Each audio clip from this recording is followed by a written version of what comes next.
But first, other big news from Washington this week.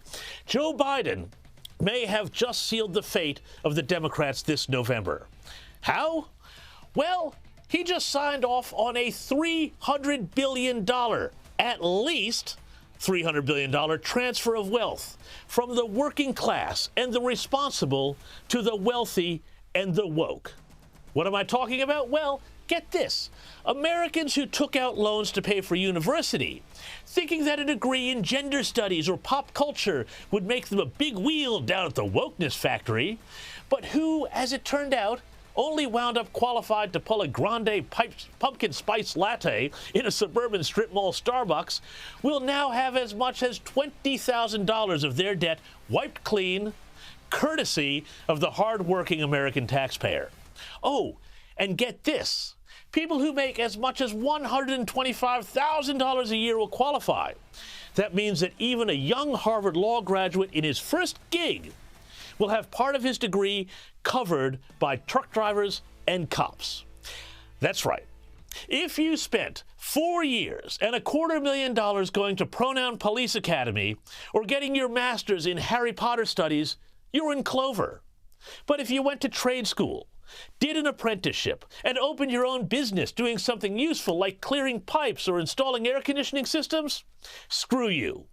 And screw you also to those people who went and got degrees in things they could get jobs with and worked hard and paid off their student debts, as Joe Biden's own education secretary admitted.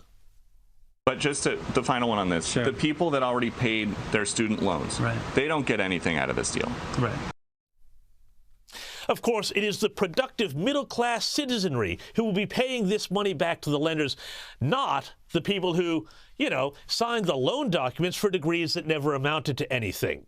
The administration's push to hire all those new IRS agents is starting to make a bit more sense now, isn't it? All of this leads to a number of questions, not the least of which is how much trouble must the Democrats be in if they have to buy the votes of millions of woke and broke millennials who would otherwise, to a man, woman, and intersex, two-spirit, gender-fluid, ecosexual, be expected to give them their support?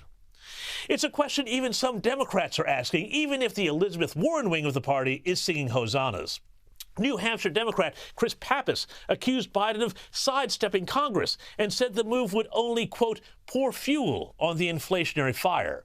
Colorado Democrat Senator Michael Bennet, running against a very competitive Republican, also expressed his concerns, saying, quote, the administration should have further targeted the relief and proposed a way to pay for this plan, unquote. That's a novel idea, isn't it?